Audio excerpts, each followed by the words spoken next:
রজব মাস যখনই ঢুকতো, ঢুকার সময় আল্লাহর হাবিব সাল্লাল্লাহু আলাইহি ওয়াসাল্লাম কয়েকটা কাজ করতেন। তার মধ্যে এক নম্বর একটা কাজ করতেন, যেটা মুসনাদে আহমদের মধ্যে হাদিস উল্লেখ করা হয়েছে।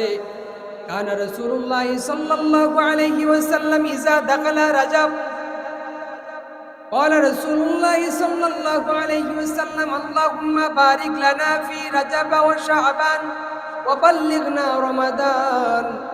অর্থাৎ আল্লাহর হাবিব সাল্লাল্লাহু আলাইহি ওয়াসাল্লামের একটা আমল ছিল, অভ্যাস ছিল, যে রাসূলুল্লাহ যখনই রমজান মাস, যখনই রজব মাস ঢুকে যেত, তখনই আল্লাহর হাবিব সাল্লাল্লাহু আলাইহি ওয়াসাল্লাম একটা দোয়া তিনি বারবার করে পড়তেন।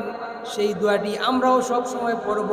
দোয়াটি হচ্ছে আল্লাহুম্মা বারিক লানা ফি রাজাব ওয়া শাবান ওয়া বাল্লিগনা রমাদান। ও আল্লাহ, ও আল্লাহ, আমাদেরকে রজব এবং শাবান মাসের কোনো রহমত এবং বরকত থেকে আমাদেরকে মাহরুম করবেন না। আল্লাহুম্মা বারিক লানা ফি রাজাব ওয়া শাবান। ও আল্লাহ, আমাদেরকে রজব শাবানের যে বরকত আছে ওই বরকতগুলো আমাদেরকে দান করো।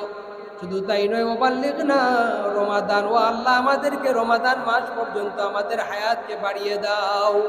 সুবহানাল্লাহ। সুতরাং আমরাও যখনই সুযোগ পাবো, যখনই নামাজ পড়বো, যখনই আমরা অবসর থাকবো, তখন আমরা এই দোয়াটি বারবার করে পড়বো, আল্লাহুম্মা বারিক লানা ফি রাজাব ওয়া শাবান ওয়া বাল্লিগনা রমাদান।